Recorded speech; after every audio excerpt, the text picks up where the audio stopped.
The moment my father decided who I was happened in front of 14 people and a perfectly roasted turkey. One daughter is a doctor, he announced, lifting his wine glass with theatrical pride. And the other, well, she cleans houses. The table erupted in laughter. I didn't.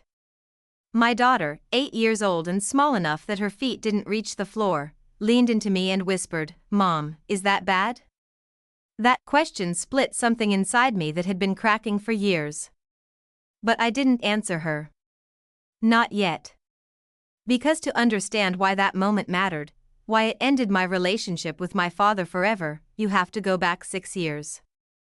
Back to the week I arrived on my parents' doorstep with 2 suitcases, a toddler on my hip, and a marriage already dead. My ex left on a Tuesday.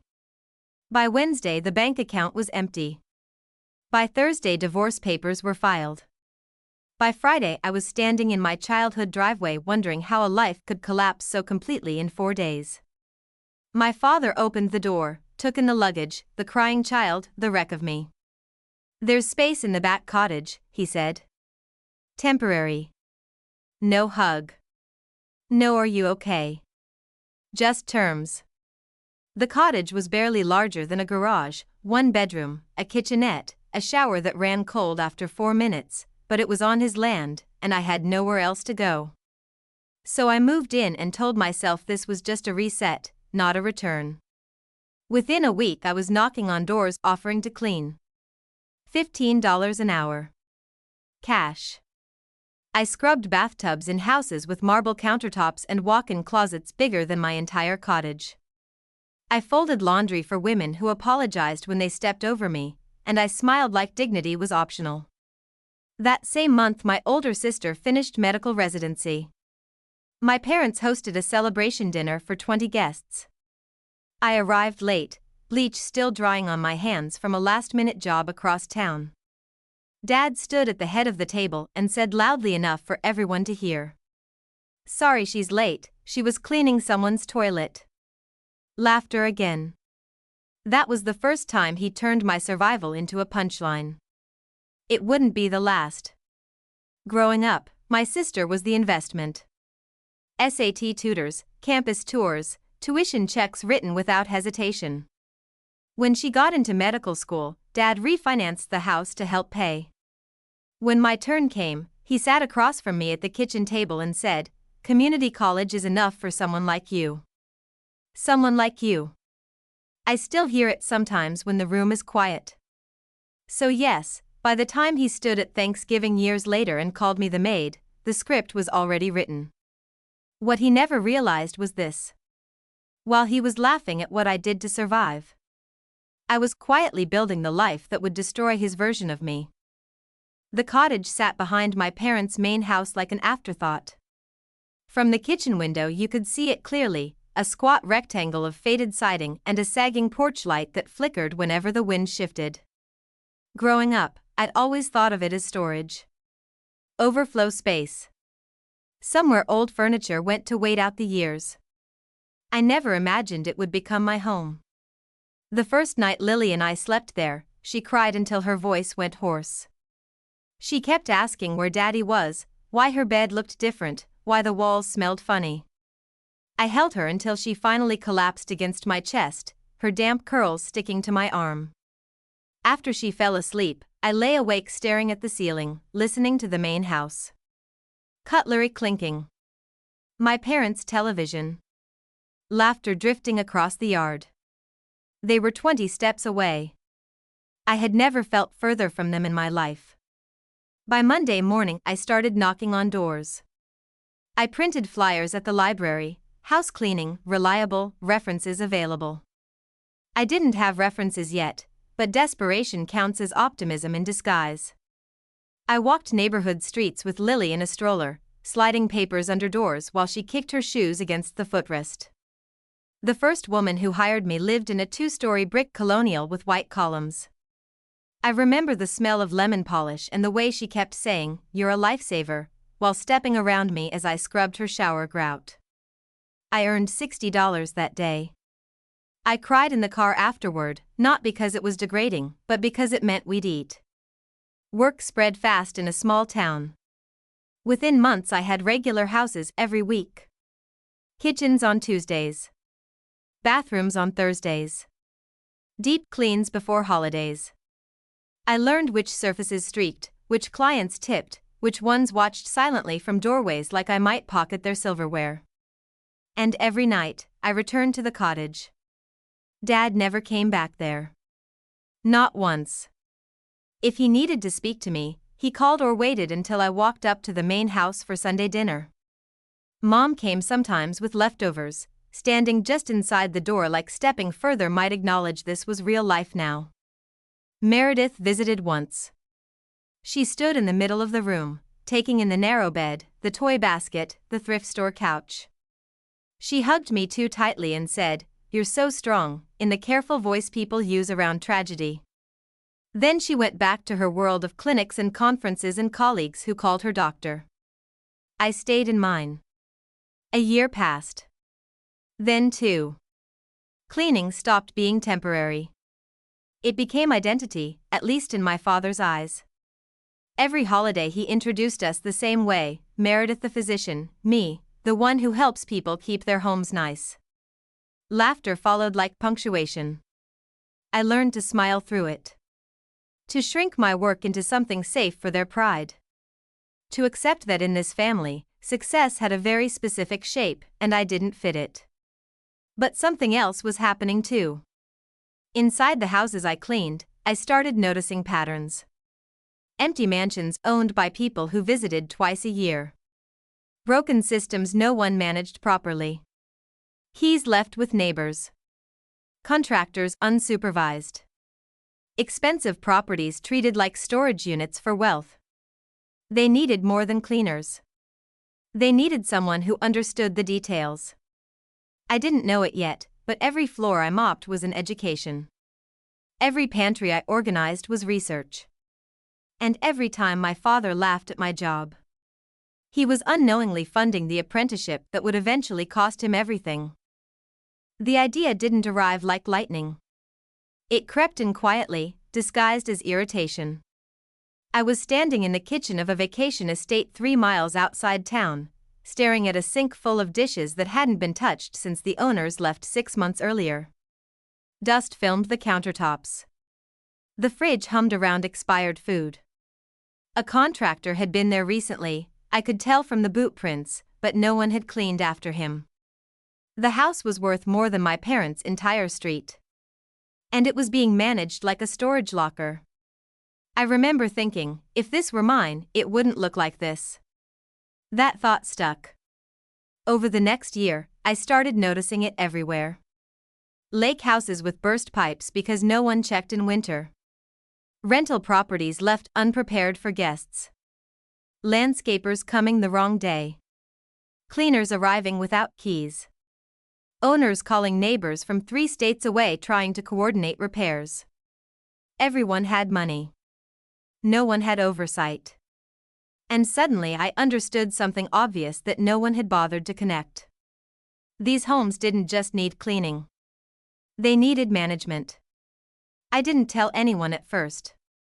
Not even Mom. The idea felt fragile, like it might dissolve if exposed to judgment. Instead, I observed. Asked quiet questions. Learned how contractors build. How security systems worked. How property taxes were handled. I started keeping notes in a cheap spiral notebook labeled clients. By year 3 in the cottage, I had cleaned over 60 houses. That's when I filed the paperwork. The library computer froze twice while I registered the business name. My hands shook as I typed it, Magnolia Estate Services. It sounded bigger than me. Established.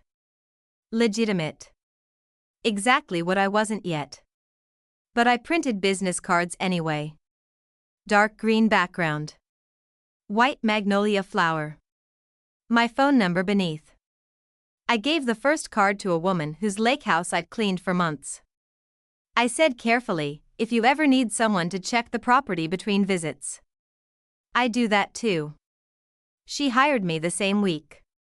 Then another client asked if I could meet a plumber when she was out of town. Then someone else needed a contractor supervised.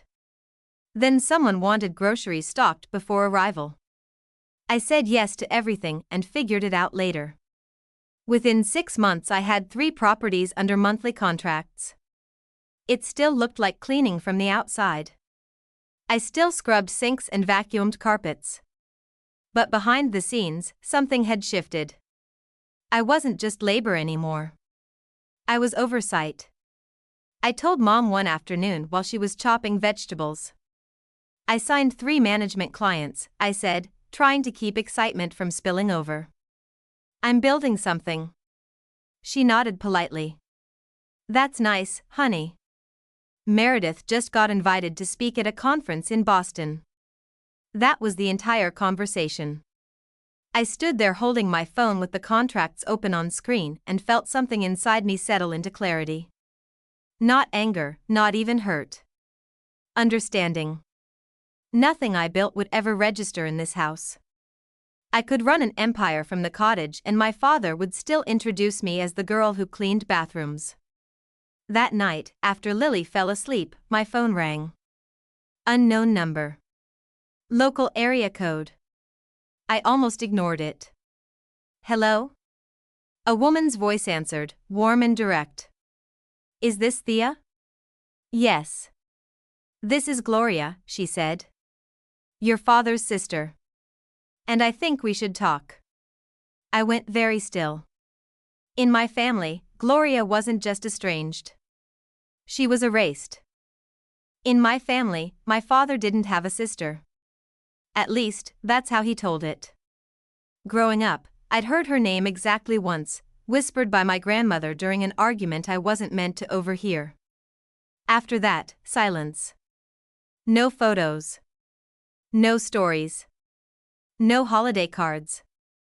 Just a clean removal, like she'd been edited out of the family record. So when the woman on the phone said, "This is Gloria," my first instinct was disbelief. "You're my aunt?" I asked carefully. A soft laugh came through the line. Yes. Though I understand that's not a title you've been allowed to use. I didn't know what to say. She did. I heard about you, she continued. From a client of yours. Lake property near Ridge Road. She mentioned a young woman running everything alone, scheduling contractors, managing repairs, keeping the place immaculate. Said she'd never seen anyone work that hard. My chest tightened. That's me, I said. I know, Gloria replied. Which is why I'd like to meet you. Coffee. No pressure. Just conversation. I hesitated. My father had cut her off decades ago. That alone carried weight. In our town, family fractures were treated like moral failures, and Dad guarded reputation like oxygen. Speaking to her felt disloyal. But something deeper pushed back against that instinct. Curiosity. And hunger, not for money, not yet, but for someone who saw me without already knowing who I was supposed to be. So I agreed. Her antique shop sat on a side street downtown, narrow and dim, smelling of cedar and old paper. Bells chimed when I pushed the door open. Gloria stood behind the counter, silver hair pinned loosely, sleeves rolled, polishing a brass candlestick. She looked like my father. Same eyes. Same cheekbones. But where his presence filled space with authority, hers felt grounded, deliberate, like she chose where to stand instead of claiming it. Thea, she said, smiling as if she'd always known me. We talked for an hour. About Lily.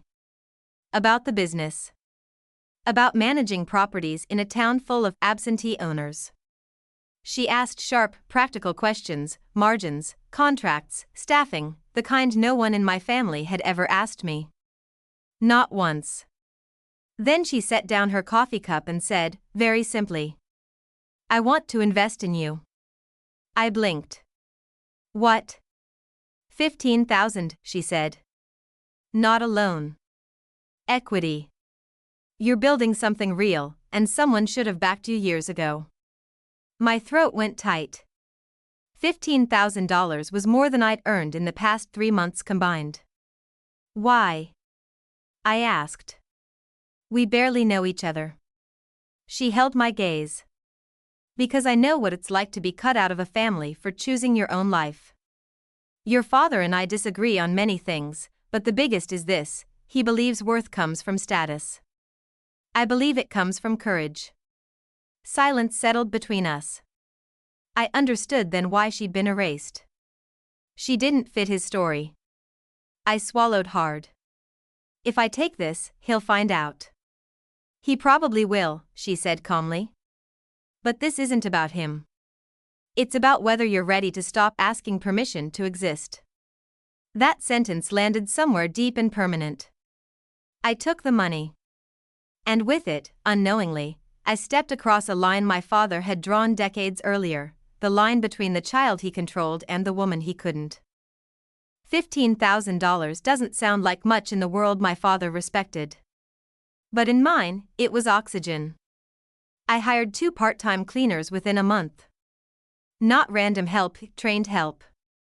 I showed them exactly how I ran properties, inspection checklists, maintenance logs, contractor notes, client preferences down to the brand of soap in each bathroom. Magnolia Estate Services stopped being just me with a mop.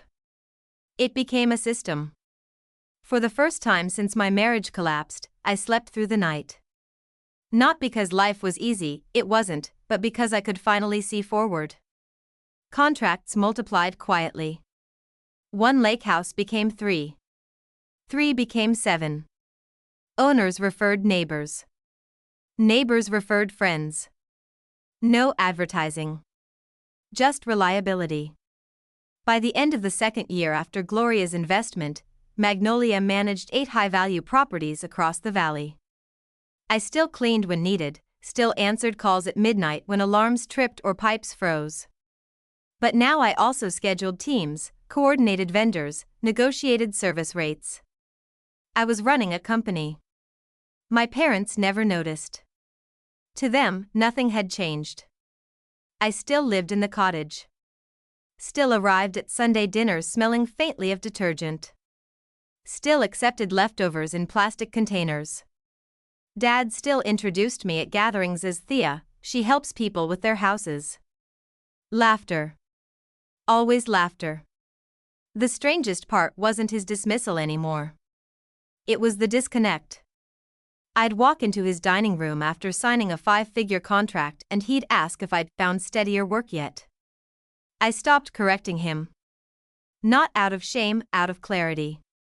He didn't want truth. He wanted hierarchy. And in his hierarchy, Meredith sat at the top with framed diplomas and polished titles. I occupied the necessary but invisible tier below, labor without prestige. The system worked for him, so he never questioned it. Until the night he did. It was a quiet Sunday dinner. No guests, just family. Meatloaf, mashed potatoes, lily coloring at the table. Halfway through the meal Dad set down his fork and said, casually, "That land out back has appreciated. I may rearrange things." I looked up. Rearrange? The property, he said. Nothing permanent stays permanent. The words landed with the weight of a notice disguised as conversation. Meredith stared at her plate. Mom reached for the salt shaker she didn't need. No one spoke. In our family, my father didn't announce possibilities, he announced outcomes. Later that night Mom called me.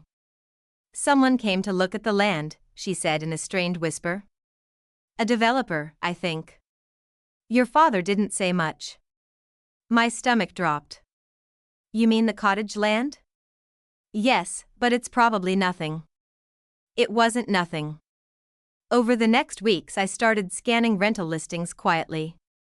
3-bedroom places near Lily's school cost more than I could afford without pulling money from the business, money Magnolia needed to keep growing. Moving too soon could stall everything I'd built. Dad found out within days. Small towns don't keep secrets. He called that evening. "If you leave," he said flatly, "don't expect support." No babysitting. No holidays. You're on your own. It wasn't a threat about housing. It was leverage through my daughter. He knew Lily adored her grandparents. He knew separation would hurt her. He knew exactly where to press to keep me in place, physically and emotionally. So I stopped searching. Not because I was trapped. Because I was waiting. Waiting until the day came when I could walk away without needing anything from him, not land, not approval, not narrative control. That day wasn't here yet. But it was getting closer with every contract I signed in secret. I didn't realize my father's jokes had reached my daughter until her teacher called me in after school. Mrs. Patterson was kind, the sort of teacher who knelt to children's eye level and remembered everyone's birthday. She sat across from me in a tiny chair meant for 7-year-olds and folded her hands gently. "Lily's been quieter lately," she said. "Especially during lunch." My chest tightened. "Is something happening?" She hesitated. The kids were talking about what their parents do. Doctors, engineers, business owners. When they asked Lily, she didn't answer. She just shrugged.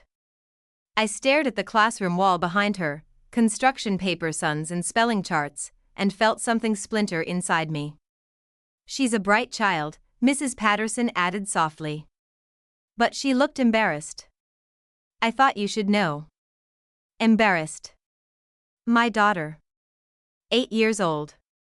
Already learning that her mother's work was something to hide. That night I tucked Lily into bed, smoothing her hair the way I had since she was born. The cottage lamp cast soft shadows across the ceiling. "Mommy," she whispered. "Yes, baby. Do you like your job?" The question landed carefully, like she'd rehearsed it. "I love my job," I said. A pause. Then why does Grandpa say it funny?" There it was. Not confusion about what I did, but confusion about how someone she loved framed it. I swallowed hard. "Grandpa thinks some jobs are more important than others." "Are they?" "No," I said firmly. "All honest work matters." She studied my face, searching for certainty. Children know when adults pretend. Finally she nodded and curled closer under the blanket. But after she fell asleep, I sat at the tiny kitchen table and stared at the wall for nearly an hour. This wasn't about me anymore. I could endure my father's laughter. I had for decades. But watching it seep into my daughter, watching her shrink inside conversations about her own mother, that was different. That was damage, not insult. Something had to change. The timing arrived 2 days later in my inbox. Subject line: Luxury Development, Management Inquiry. A new gated community planned in the valley. 12 high-end vacation homes. Owners living mostly out of state. The developer wanted a single firm to oversee everything: maintenance, turnover, security, vendor coordination. Annual value: $340,000. I read the number 3 times. That contract alone could double Magnolia's revenue. It would allow me to hire full-time staff, lease proper office space, and, most importantly, move out of the cottage without risking the business. Freedom. I called Gloria immediately. After I explained, she was quiet for a moment. "Fear is a landlord too," she said finally. "And you've been paying rent to it for years." "I know," I whispered. "But if I move before I'm stable, he controls the story. He'll tell everyone I abandoned family. Clients will hear it. I could lose everything." "Yes," she said. "So don't move yet." I blinked. "What?" "Win first," Gloria said calmly. "Then leave on your own terms." That night, after Lily slept, I dialed the developer's number. A man answered, voice steady and professional. "Callaway Development." My heart pounded. "Hello. My name is Thea O'Neill. I run Magnolia Estate Services. I'd like to discuss your management project." There was a brief silence. Then, send me your portfolio. I hung up shaking, not from fear, but from recognition. For the first time, the path out of my father's shadow wasn't theoretical. It was measurable. Contractual. And if I secured it, the next Thanksgiving at his table would not look the same. I treated the portfolio like a thesis defense. Every property Magnolia managed went into it, before and after photos, inspection reports, maintenance schedules, client testimonials. I formatted everything on my laptop after Lily fell asleep, sitting at the cottage table while the refrigerator hummed beside me. It wasn't fancy. But it was precise. When I hit send, I felt the same nervous certainty I'd felt signing divorce papers years earlier, the sense that something irreversible had just begun. 3 days later, my phone rang. "Ms. O'Neill," the voice said. "This is Frank Calloway." I sat up straighter. "Hello. I've spoken with several property owners in the valley," he continued. "Your name came up repeatedly. They all said the same thing: if you want it handled properly, you call Magnolia." My throat went dry. "I appreciate that. I'd like to meet," he said. "My office. Monday." I borrowed Meredith's old blazer for the meeting, the only structured jacket I owned. It still smelled faintly of dry cleaning chemicals. I arrived 15 minutes early and sat in the lobby rehearsing answers to questions he never asked. Because when Frank Calloway walked in, he simply shook my hand, looked me in the eye, and said, "You're exactly who we need." We discussed scope, staffing projections, service tiers. He spoke to me as an equal, not a cleaner trying to grow, but an operator already proven. By the end of the hour, he slid a contract across the table. 3 properties initially. Expansion phase planned. 2-year agreement. I signed. Driving back to the cottage, I pulled over halfway home because my hands were shaking too badly to hold the wheel. Magnolia had just crossed from survival into infrastructure. I hired 4 employees within the month. Bought a second van. Opened a small office space downtown. I was no longer a woman cleaning houses. I was a company. My father never noticed. To him, I still lived in the back cottage. Still arrived Sundays with Lily in tow. Still accepted leftovers and jokes with equal politeness. His version of me hadn't updated, and he saw no reason it should. Until the night he called me into his study. The room smelled like leather and tobacco, authority preserved in scent. Papers lay neatly on his desk. He didn't sit. He stood behind the chair like a judge delivering verdicts. "I need you to sign this," he said. I picked up the document. Vacate agreement. Move-out deadline, March 1st. My stomach dropped. "You're selling the land?" "Yes." "Why?" "Because it's mine," he said. "And it has value." 4 months. That's what he'd given me to relocate my daughter, my home, and the business base Magnolia still depended on, all without warning, conversation, or support. "I'm not signing tonight," I said quietly. His jaw tightened. "Don't make this difficult." I met his eyes. "You already have." I walked out with the papers in my hand and my pulse hammering. Outside, the cottage porch light flickered in the cold. Lily was inside coloring at the table, unaware that her entire sense of home now had an expiration date. Later that night Mom called. "Your father's under stress," she said. "His investments haven't been doing well. He needs to sell." "So he displaces his daughter?" I asked. A pause. Then softly, "Meredith would never make this so hard." The words hit like ice water. Meredith, the standard I was measured against even in eviction. I hung up and sat on the porch steps, staring at the dark yard and the house beyond it. Everything I'd built was finally strong enough to stand, and now the ground beneath it was being pulled away. But something inside me had shifted. For the first time, I wasn't afraid of losing his approval. I was afraid of staying long enough to lose myself again. I didn't sleep the night my father handed me the eviction papers. The cottage felt smaller somehow, walls inching inward, ceiling lowering, every object suddenly temporary.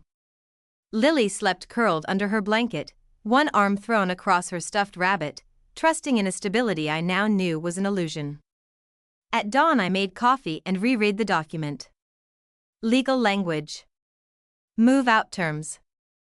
Waiver of claim. And then, buried halfway down page 2, the buyer information. Callaway Development Group. My vision tunneled. Frank Callaway. My largest client. My newest contract.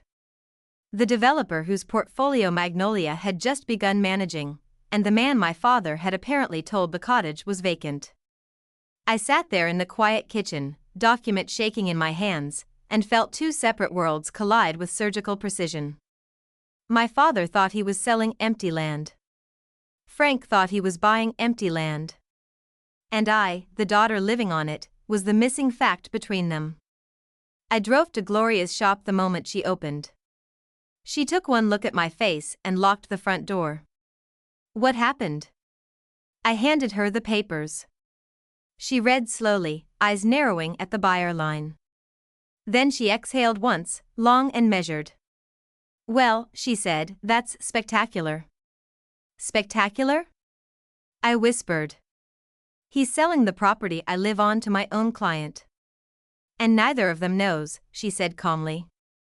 Which means the truth hasn't entered the room yet. I sank into a chair.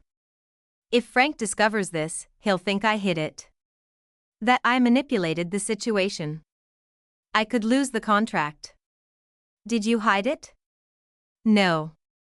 Did you know? No. Then you're not the problem. I pressed my hands to my temples. This is going to explode. Gloria studied me for a long moment. Yes, she said. But not because of you. For the next week I moved through life with a strange double awareness. On Tuesdays I had scheduled calls with Frank about staffing and property transitions. On Sundays I ate dinner with my parents while a move-out deadline hovered unspoken between us. Two realities running parallel, inches apart, neither acknowledging the other. Until Thanksgiving. The invitation came as it always did, assumed, not asked. Mom mentioned it casually while passing potatoes.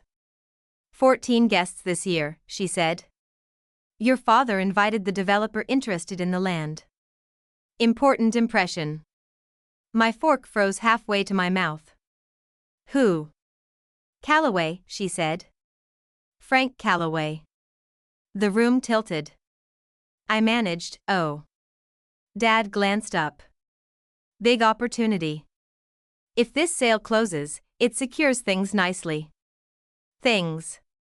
His finances. His reputation. His future. Built partly on land he'd promised was empty, land his daughter still occupied. I drove home that night with Lily humming in the back seat and realization settling like gravity. The collision was scheduled now. Not hypothetical. Not distant. Seated at the same table. I called Gloria from the cottage porch. He invited Frank, I said.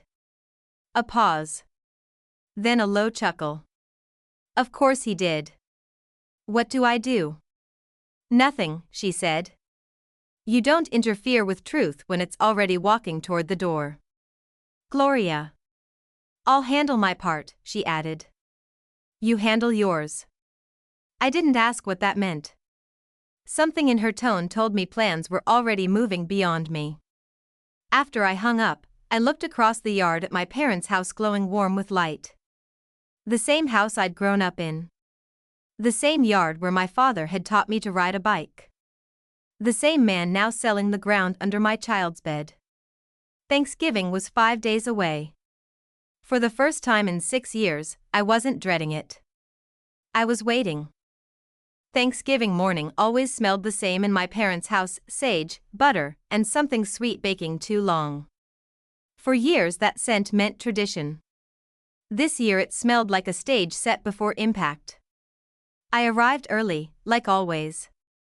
Apron on. Hair tied back. Turkey already thawed because I'd reminded Mom 3 days earlier. In this house, I cooked. Meredith prepared. It was a division of labor no one named but everyone followed. Lily sat at the counter coloring while I basted the bird. She looked up once and asked, "Will Grandpa be nice today?" I swallowed.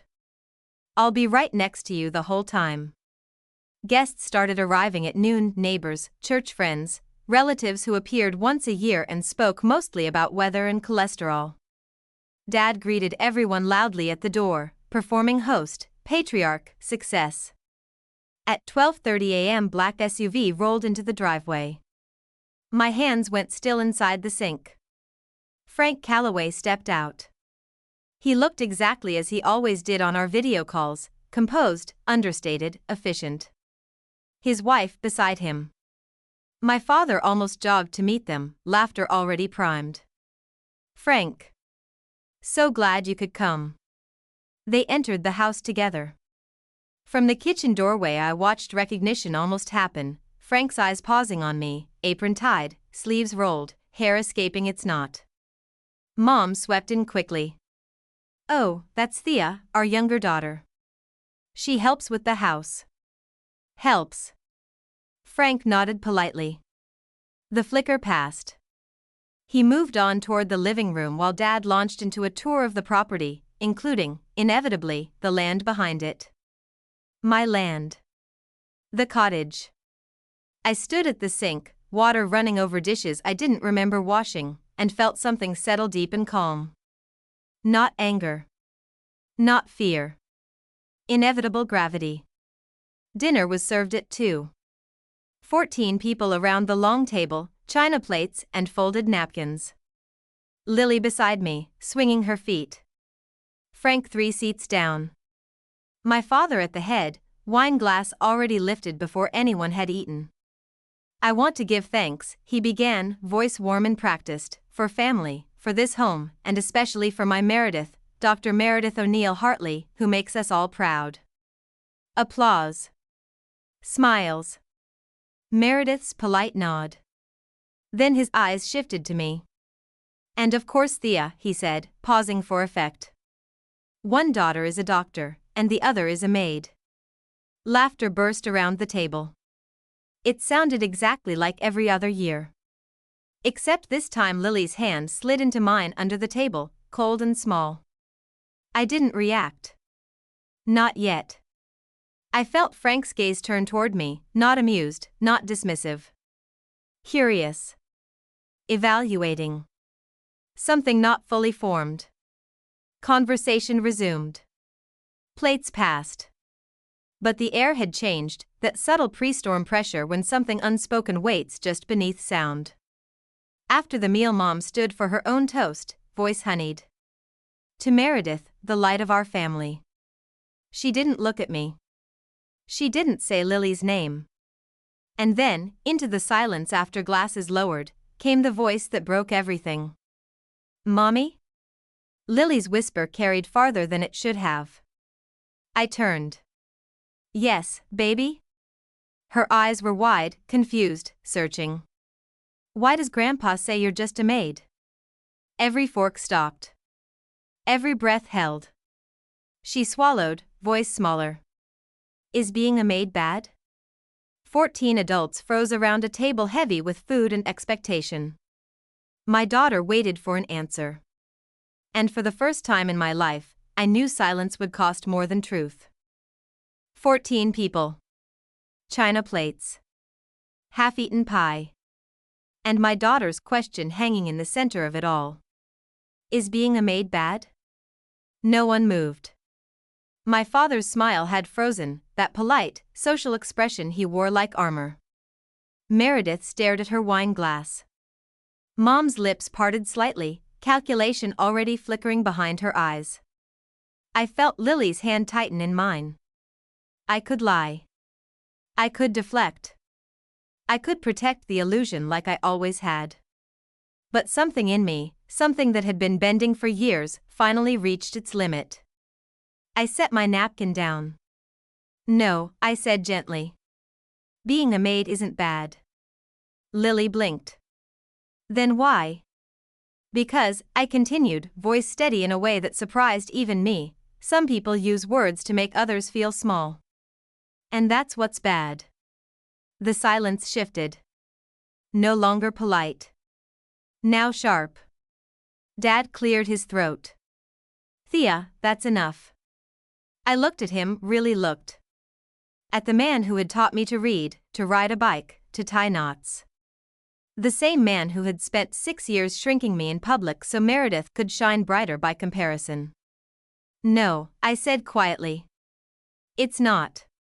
A ripple of discomfort moved around the table. Guests glanced at each other, sensing something personal cracking open in a place meant for cranberry sauce and gratitude. Dad's voice hardened. We're not doing this today. Today? I repeated softly. When would you prefer, exactly? Before or after you sell the cottage? The room went still. Utterly still. Dad's head snapped toward me. What? I turned slightly, not to him, but to Frank. Our eyes met fully for the first time that day. Recognition flared, not of face, but of context, of realization assembling itself in real time. Mr. Calloway, I said calmly, I believe you're under the impression the land behind this house is vacant. Frank didn't speak. He didn't need to. His gaze shifted from me to my father. Then back to me. And in that space, the entire truth rearranged itself. Dad's voice rose. Thea, stop this right now. I didn't look at him. I live there, I said simply. My daughter and I.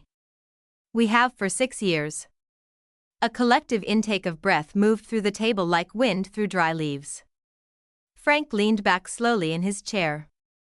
You manage Magnolia Property Services, he said. Yes. And the cottage on O'Neill Road is your residence. Yes. His eyes moved once more to my father, not confused now, but coldly precise. You told me the structure was unused. Dad flushed. It's family property. Internal arrangements. Frank's voice remained level. You stated it was vacant.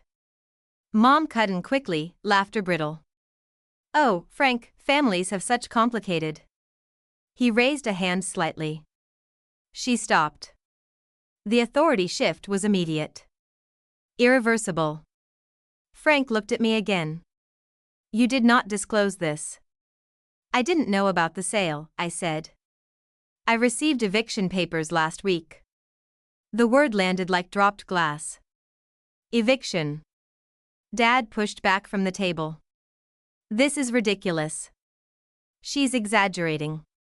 I reached into my bag beside the chair and placed the papers on the tablecloth between us. No one touched them. But everyone saw. The holiday had ended. Truth had taken its seat. And my father, for the first time in my life, had no control over the room. No one ate dessert. The pie sat untouched at the center of the table, steam long gone, crust splitting where the knife had first cut. Around it, 14 people remained frozen in the aftermath of a truth none of them had expected to witness. My father didn't sit back down. He stood at the head of the table, hands braced against the wood, color rising in his neck, the familiar prelude to anger he had always used to regain control. This, he said tightly, is a private family misunderstanding. Frank didn't move. He hadn't touched his wine. Hadn't looked away from the eviction papers lying between us like evidence. You represented, Frank said, voice even, that the property was unoccupied and unencumbered.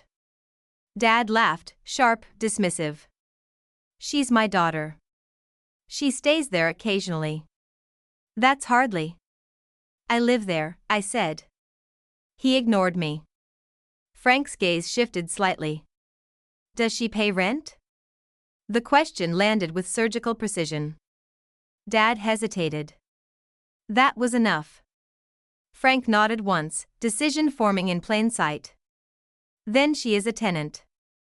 The word changed everything. Not daughter. Not dependent. Not temporary. Tenant. Which meant legal standing. Rights. Notice requirements. Disclosure obligations. Which meant my father had lied in a contract negotiation. Mom tried again, voice soft, conciliatory. Frank, surely this doesn't affect the purchase. We can resolve it quietly. It affects disclosure, Frank said. And trust. The room absorbed that word. Trust. My father straightened. Are you suggesting I acted improperly? Frank met his eyes without warmth. I'm stating that material occupancy was not disclosed. Meredith finally spoke. This is absurd. Thea has always been dramatic. It was the first time she'd looked at me. I felt something old and heavy lift inside my chest, the lifelong need to be seen by her, approved by her, ranked beside her. It was gone. Meredith, I said gently, you told Dad last year that letting me stay there indefinitely lowered property value. Do you remember? Her mouth opened. Closed. Several guests shifted uncomfortably. I continued, calm. And you suggested he formalize things. Dad snapped, that was about financial planning. Yes, I said. By removing me. Silence again, but different now. Not shock. Recognition. Frank spoke into it. The purchase is paused. Dad blinked. Paused? Pending legal clarification of occupancy and representation, Frank said. My counsel will be in touch. The finality in his tone was unmistakable. Years of my father's financial maneuvering, the sale meant to stabilize everything, had just stopped at my place setting. Dad's voice rose. You're walking away over this? I'm stepping back, Frank corrected. Until facts align with statements. He stood. His wife rose with him. Chairs scraped. Guests began gathering coats, the instinctive retreat of people who sense they've witnessed something intimate and irreversible. Frank turned to me once more. You should have independent counsel. I do, I said softly. Gloria. His eyes held mine a moment longer, something like respect there now, not the neutral professionalism from before. Then he left. The door closed. And for the first time in my life, my father looked at me not with dismissal, but with fear. The last guest left in a blur of coats and murmured goodbyes. The front door closed. Silence spread through the house like smoke after a fire, thick, acrid, impossible to ignore. Lily sat beside me at the table, small fingers still wrapped around mine. I could feel her confusion, her tension, the way children absorb emotional weather without understanding its source. Sweetheart, I said softly, can you take your coloring book to the living room for a few minutes? She looked between me and my father, eyes wide. Am I in trouble? My throat tightened. No, baby. Not ever. She slid down from the chair and padded away, glancing back once before disappearing around the corner. When she was gone, the air changed. Dad rounded the table in 3 strides. What the hell was that? He demanded. I didn't raise my voice. Truth. You humiliated me in my own home. I looked around the dining room, the china, the polished wood, the centerpiece I'd arranged that morning. My home too, I said quietly. For most of my life. Don't start that, he snapped. You blindsided a business deal. You evicted your daughter, I replied. His jaw clenched. I asked you to move out months ago. No, I said. You suggested I consider other arrangements. You never set a date. You never told me you were selling. That property is mine. Yes, I said. And I am your child. The words hung there, simple, undeniable. He looked away first. I have responsibilities, he said, voice lower now. Your sister has obligations. Medical school loans. Practice investments. The sale stabilizes things. By removing me, I said. You're independent, he shot back. You have work. You manage. Yes, I said again. Because I had to. Something flickered across his face, irritation, defensiveness, something almost like recognition he immediately crushed. You've always been difficult, he said. Sensitive. Not ambitious like Meredith. I felt the last thread snap. I built a company, I said calmly. I raised a child alone. I rebuilt a property you let decay. I maintained your land at no cost to you for 6 years. And you call that unambitious? He waved a hand. It's caretaking. Not achievement. There it was. The hierarchy he'd always believed, doctor above daughter, prestige above persistence, status above survival. I stood. For the first time in my life, we were eye level without me shrinking. You didn't just sell land, I said. You chose which daughter mattered. His expression hardened. Don't be melodramatic. You told a buyer your property was empty, I continued. You told guests I'm a maid. You let my child hear me diminished every year. That's not melodrama. He stepped closer. You're overreacting. No, I said softly. I'm finished reacting. The distinction landed. He searched my face, not for compliance now, but for something he'd always assumed would be there, need. It wasn't. What do you want? He asked finally. I thought of the cottage. Of Lily asleep there. Of 6 years of quiet survival. I want nothing from you, I said. And that was the moment it broke. Not loudly. Not violently. But completely. Because the only power he'd ever held over me was the belief that I needed him. And I didn't. The letter arrived 3 days after Thanksgiving. Cream envelope. Legal header. Certified delivery. My father opened it at the kitchen counter while my mother hovered beside him, arms folded tight across her chest. I watched from the doorway, Lily upstairs with a movie, the house unnaturally quiet for midday. He read once. Then again. The color drained from his face in slow, uneven waves. What is it? Mom whispered. He didn't answer immediately. His hand tightened around the page, paper crinkling. It's from Calloway's attorneys, he said finally. I stepped into the room. He looked up then, and whatever remained of his certainty fractured completely. Go on, I said softly. His mouth pressed thin. They're suspending negotiations. Alleging non-disclosure of tenancy. Misrepresentation of occupancy status. Mom shook her head quickly. That's ridiculous.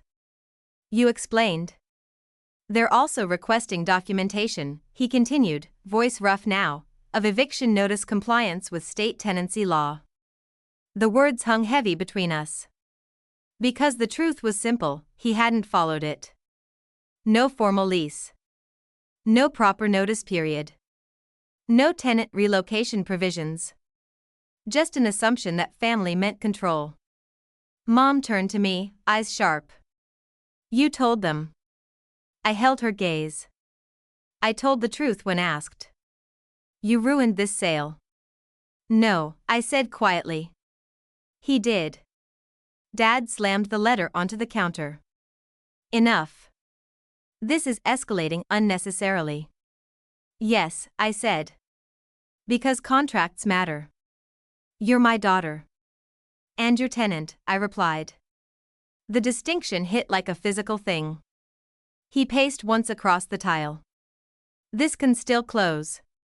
I'll clarify occupancy. Offer you relocation support. We'll resolve it. We. The old language of authority returning, decisions made above me, about me. I shook my head. You can't sell what you represented as vacant while I live there. I can if you vacate. There it was. I met his eyes. I won't. Mom scoffed. You'd sabotage your own family over a cottage? I thought of Lily's bed. Of 6 winters we'd weathered there. Of every holiday table where I'd been reduced to a joke. It's not the cottage, I said. It's that you chose to erase me to make it saleable. Dad's voice hardened. You're forcing my hand. No, I said. I'm standing still. Another silence, but this one carried fear now. Not mine. His. Because for the first time, his plans depended on my consent. And I wasn't giving it. He exhaled sharply. What do you want, Tathia? The same question as before, but different now. Not anger. Not dismissal. Negotiation. I considered him, this man who had weighed daughters against property value and found me expendable. Then I answered. I want a formal lease, I said. Market rate or below, documented. Full tenant recognition. And written acknowledgement of prior occupancy in any future sale disclosure. Mom stared. You're serious? Yes. Dad's jaw flexed. And if I refuse? Then the sale remains suspended, I said. And any buyer will see why. The kitchen clock ticked loudly on the wall. Paper walls, contracts, disclosures, rights suddenly mattered more than blood. Because blood had failed me. But paper? Paper held. He looked at the letter again. Then at me. And understood something at last. I wasn't asking to stay. I was requiring it. The lease was signed in January. 3 pages. Standard terms. Market rate reduced slightly in consideration of property maintenance. Legal recognition of continuous occupancy since year 1. Disclosure clause for any future sale. Paper, at last, said what blood never had. I lived there. I had rights there. I belonged there. My father slid the document across the dining table without meeting my eyes. No ceremony. No apology. Just a pen placed beside the signature line like a surrender flag he refused to name. I read every word slowly. Not because I doubted it. Because I needed to feel it. 6 years of uncertainty condensed into clauses and paragraphs, the fragile roof over my child's head finally anchored to law instead of goodwill. I signed. He signed. The cottage became, in legal language, my residence. But something else had already changed beyond paper. Sunday dinners stopped. Not dramatically. Not declared. They simply ceased. Invitations no longer arrived. My mother called less. Meredith not at all. The gravitational pull of that house, the place I'd orbited my entire life, released me without announcement. At first, the quiet felt strange. Then it felt clean. Lily adjusted fastest. Children measure truth by emotional safety, not tradition. She still saw her grandparents occasionally, supervised, brief, neutral. But she no longer asked if Grandpa would be nice today. She already knew the answer. Spring came early that year. The dogwood near the cottage bloomed white against new green, petals drifting across the yard like soft snowfall. I repainted the porch railing. Planted herbs in the same beds I'd revived years ago. Small acts of care for a place that was no longer conditional. One afternoon Gloria visited, carrying 2 coffees and a satisfaction she didn't bother hiding. Well, she said, settling into the porch chair, that ended exactly as it should. I smiled faintly. It ended. No, she corrected. It clarified. We watched Lily chase petals across the grass. Your father tried to erase you, Gloria continued. You required acknowledgement. That's not revenge. I considered that. For years I'd imagined justice as something loud: exposure, humiliation, dramatic reckoning. But the real shift had been quiet. A lease. A boundary. The refusal to move. I didn't win anything, I said. Gloria glanced at me. You stopped losing. The distinction settled deep. Because the truth was simple now, my life no longer ran through my parents' approval. My worth no longer balanced against Meredith's credentials. My home no longer depended on my father's narrative. He still owned the land. But I owned my place on it. Late that evening, after Gloria left, Lily and I sat on the porch steps watching fireflies rise from the grass. Mommy, she said softly. Yes, baby? She leaned against my arm. You're not a maid. I kissed her hair. No. You're the boss of this house. I smiled into the dark. Something like that. The cottage light glowed behind us. Warm. Steady. Ours. And for the first time in my life, what remained wasn't what I'd been given, but what I had claimed.